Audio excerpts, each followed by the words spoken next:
एक मटेरियल हमने लिया और उस मटेरियल का एनर्जी बैंड्स बनाए, वैलेंस बैंड,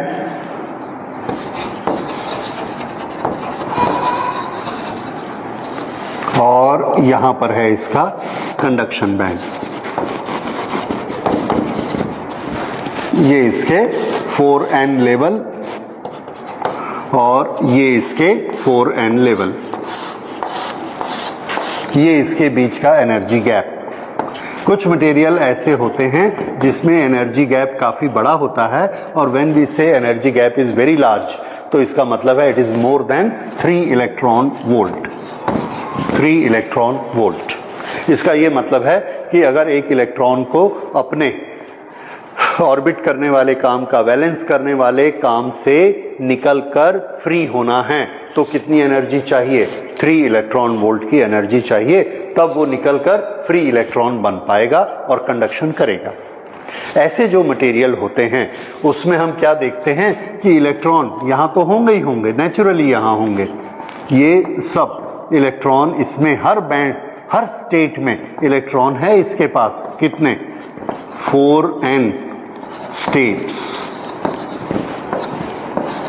all filled। ये वाले 4n states, 4n states, और ये सब states कैसे हैं? empty। empty means unfilled, खाली हैं ये states। तो इसके पास इलेक्ट्रॉन है या नहीं है कंडक्शन करने के लिए? आंसर है नहीं है। अगर इसके पास कंडक्शन करने के लिए इलेक्ट्रॉन नहीं है तो ये चीज क्या है? मेटल या इंसुलेटर? This is insulator. तो ये वाला किसका ग्राफ है? इंसुलेटर। इंसुलेटर में feature number 1 conduction band, conduction band empty, valence band filled,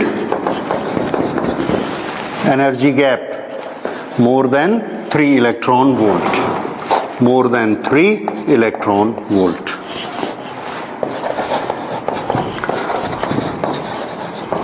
Not possible for electrons to jump। हम इलेक्ट्रॉन्स को नॉर्मली एनर्जी देते हैं गर्म करके, एटम्स को गर्म करते हैं, इलेक्ट्रॉन को एनर्जी मिलती है। लेकिन जब हम एक्चुअल कैलकुलेशन करेंगे कि अगर हम 3 इलेक्ट्रॉन वोल्ट से ज़्यादा एनर्जी एक एक इलेक्ट्रॉन को देंगे तो इतने ज़्यादा इलेक्ट्रॉन होते हैं कि टोटल मल्टीप्लिकेशन करने के बाद हमको पता लगता है कि वो एनर्जी इतनी ज़्यादा है कि उतनी एनर्जी हम दे ही नहीं पाएंगे हीट करके। तो अगर हम उतनी एनर्जी नहीं दे पाएंगे, फिर भी हम देने की कोशिश करेंगे, तो उतनी एनर्जी इलेक्ट्रॉन को मिले उसके पहले वो ऑब्जेक्ट जल जाएगा। जैसे वुड, लकड़ी के इलेक्ट्रॉन के पास इतनी एनर्जी है, हम चाहते हैं कि वो कंडक्टिविटी करे, तो हमने इस इलेक्ट्रॉन को एनर्जी देने की कोशिश की गर्म करके। हम उसको गर्म करते हैं कि इलेक्ट्रॉन को एनर्जी मिलेगी और ये कंडक्शन बैंड में चला जाएगा।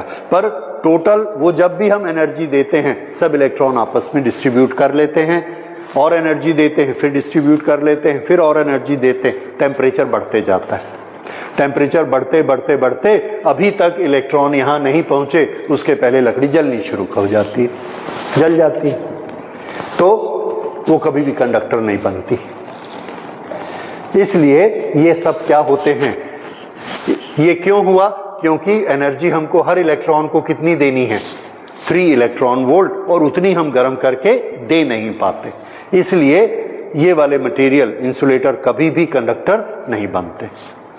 दूसरा देखिए, कुछ ऐसे मटेरियल हमको मिलते हैं जिसमें एनर्जी गैप, ये energy gap less than 3 electron volt होता है।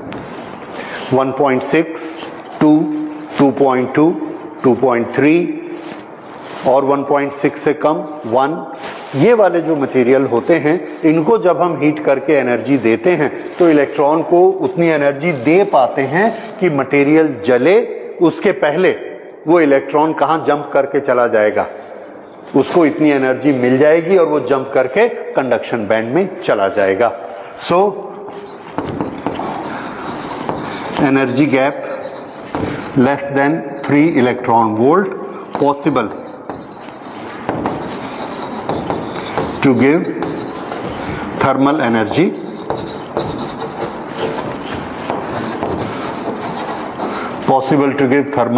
so that electron can jump to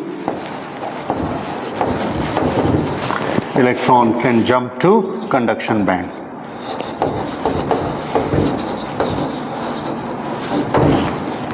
ये अब हम इसको गर्म करते हैं। जब हम इसको गर्म करते हैं इसका टेम्परेचर बढ़ना शुरू हुआ 0 केल्विन से 10 केल्विन, 20 केल्विन, 30 केल्विन, 100, 200, 300 केल्विन।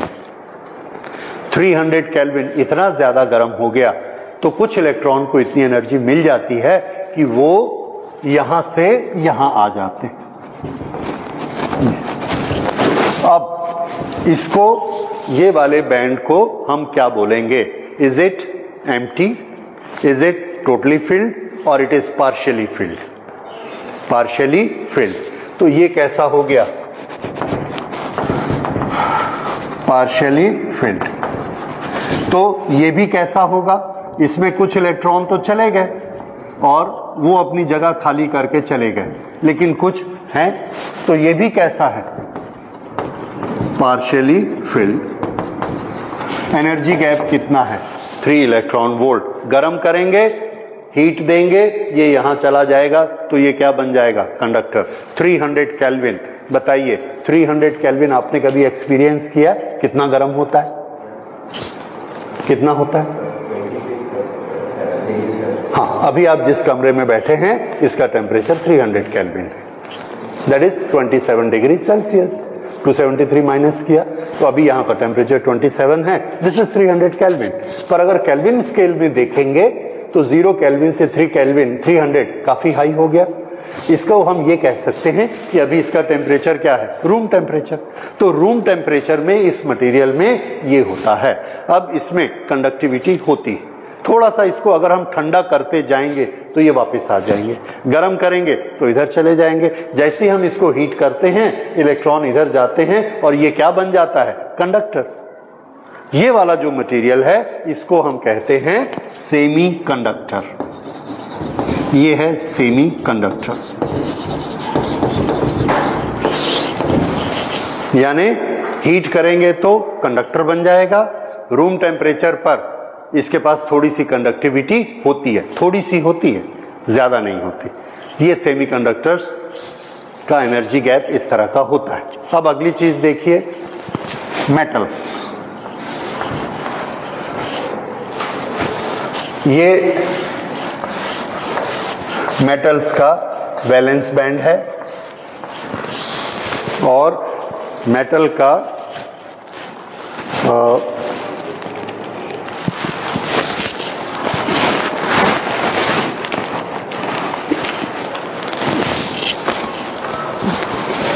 ये कंडक्शन बैंड है मेटल्स का। ये इसके लेवल्स हैं, कंडक्शन के लेवल्स।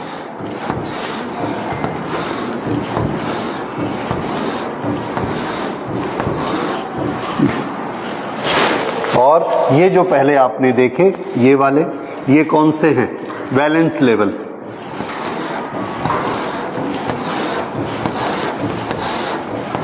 तो ये वाला बैंड कौन सा हो गया? Valence band. और ये वाला बैंड कौन सा है? यहां से यहां तक ये है कंडक्शन बैंड। कंडक्शन बैंड और वैलेंस बैंड। अब बताइए इंपॉर्टेंट चीज, इसमें जिस इलेक्ट्रॉन के पास इतनी एनर्जी है, कितनी? ये क्या काम कर सकता है?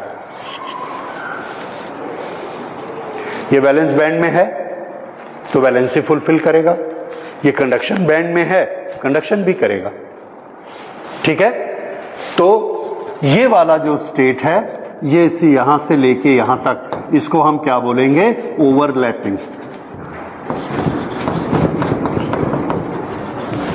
तो इसमें एनर्जी गैप होता ही नहीं है, एनर्जी गैप की बजाय इसमें ओवरलैपिंग होती है। मतलब बहुत सारे इलेक्ट्रॉन ऐसे होते हैं जो वैलेंसी का काम करते हैं और जैसे ही इलेक्ट्रिक फील्ड लगता है उसके साथ दौड़ जाते हैं, करंट बना लेते हैं। तो इलेक्ट्रिक फील्ड लगा और उसने अनाउंस किया कि मेरे साथ कौन दौड़ेगा, तो बिना किसी एक्स्ट्रा एनर्जी के जो इलेक्ट्रॉन दौड़ रहे हैं वही किस में दौड़ जाते हैं? इलेक्ट्रिक फील्ड लगने से दौड़ जाते हैं, कंडक्टिविटी शुरू कर देते हैं। ये प्रॉपर्टी जिसमें होती है तो उसमें तो हमको इलेक्ट्रिक करंट फ्लो कराना बहुत आसान होगा। जब भी इलेक्ट्रिक फील्ड लगाओगे तो करंट तुरंत स्टार्ट हो जाएगी, क्योंकि हमको उसमें इलेक्ट्रॉन का देखना नहीं है कि उसमें इलेक्ट्रॉन एक्स्ट्रा एनर्जी वाले हैं या नहीं है। उसमें वैलेंस वाले ही क्या काम कर देते हैं? करंट फ्लो कराने का काम कर देते हैं और बड़े आराम से करंट फ्लो होती है। और जिस चीज में बड़े आराम से करंट फ्लो होती है उसको हम क्या कहते हैं? कंडक्टर। तो ये किसका इंडिकेटर है? कंडक्टर का। कंडक्टर कौन होते हैं normally? Metals.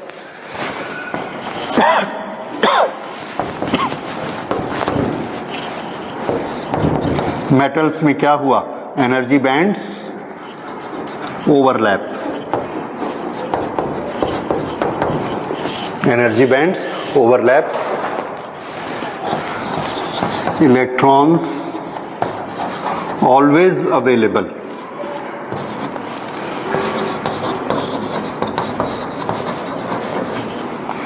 Electrons always available for conduction. इसलिए ये क्या हो गए? मेटल्स, और इसी को हम कह सकते हैं कंडक्टर्स। तो इस तरह से आपने देखा कंडक्टर्स, सेमीकंडक्टर्स एंड इंसुलेटर्स। ये तीनों आपको याद रखने हैं कि तीन तरह के मटेरियल होते हैं। और ये हमने किसके बेसिस पर डिसाइड किया? एनर्जी गैप्स के बेसिस पर। ठीक है, तो फिर से अगर किसी इलेक्ट्रॉन को कंडक्शन करना है तो उसके पास एक पर्टिकुलर अमाउंट ऑफ एनर्जी चाहिए, और वो अमाउंट ऑफ एनर्जी उसके पास है, तो हम उस लेवल की, उस एनर्जी लेवल को क्या कहेंगे? कंडक्शन बैंड की लेवल, कंडक्शन लेवल। और ऐसे जितने भी लेवल हैं उस पूरे का ग्रुप क्या कहलाता है? Conduction band. ठीक, जो इलेक्ट्रॉन कंडक्शन नहीं कर सकते, एनर्जी कम होती है, वो सिर्फ क्या काम करते हैं? वैलेंसी का, और उनके लेवल्स का जितना कॉम्बिनेशन है उसको क्या कहते हैं? Valence band. दोनों के बीच कुछ ऐसे इलेक्ट्रॉन होते हैं, दोनों के बीच एक एनर्जी गैप होता है दोनों बैंड्स के बीच, जिसमें कोई इलेक्ट्रॉन के पास इतनी एनर्जी नहीं होती है। यहां से जब हम इलेक्ट्रॉन को एनर्जी देते हैं तो या तो वो वैलेंस बैंड में रहेगा या एनर्जी लेके कंडक्शन बैंड में जाएगा। ऐसा कभी नहीं होगा, फिर से याद दिला रहा हूं, ऐसा कभी नहीं होगा कि इस इलेक्ट्रॉन को थोड़ी सी एनर्जी दीजिए और इसकी एनर्जी का लेवल ये हो जाए। नहीं होता। अगर हमने इस इलेक्ट्रॉन को एनर्जी दी लेकिन इतनी एनर्जी नहीं दी तो ये क्या करेगा? एनर्जी इसको दे देगा, इसको दे देगा, इसको दे देगा, ये सब आपस में बांट लेंगे, लेकिन ये थोड़ी सी एनर्जी लेके यहां तक नहीं जाएगा। इसको कितनी एनर्जी चाहिए? More than 3 electron volt. जब उतनी एनर्जी देंगे तो ये लेके सीधा यहां चला जाएगा। फिजिकली इसका मीनिंग क्या है कि या तो वो हम एनर्जी देंगे, इसमें घूमता रहेगा, स्पीड ज्यादा हो जाएगी लेकिन छोड़ेगा नहीं। छोड़ने के लिए उसको एक पर्टिकुलर एनर्जी चाहिए जिसको हम आयोनाइजेशन एनर्जी कहते हैं, जिसको हम बाइंडिंग एनर्जी कहते हैं। अलग अलग चैप्टर में हमने उसके नाम अलग अलग रख दिए। मतलब क्या है? उसको वहां से निकल जाना है, ऑर्बिट से फ्री हो जाना है।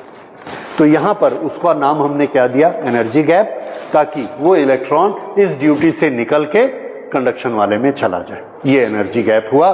तो इस एनर्जी गैप के लायक एनर्जी देंगे तो ये वाला मटेरियल कंडक्शन करना शुरू कर देगा, कंडक्टर बन जाएगा। ठीक है, अब यहां पर इलेक्ट्रॉन बहुत सारे हैं। ये तो मेटल्स में बहुत सारे इलेक्ट्रॉन ऐसे होते हैं जो दोनों काम कर रहे हैं, and there are always availability of electrons which will make it conductor. So this is classification of this. तो ये सेमीकंडक्टर, कंडक्टर्स, इन सब के क्लासिफिकेशन हमने कंप्लीट कर लिए.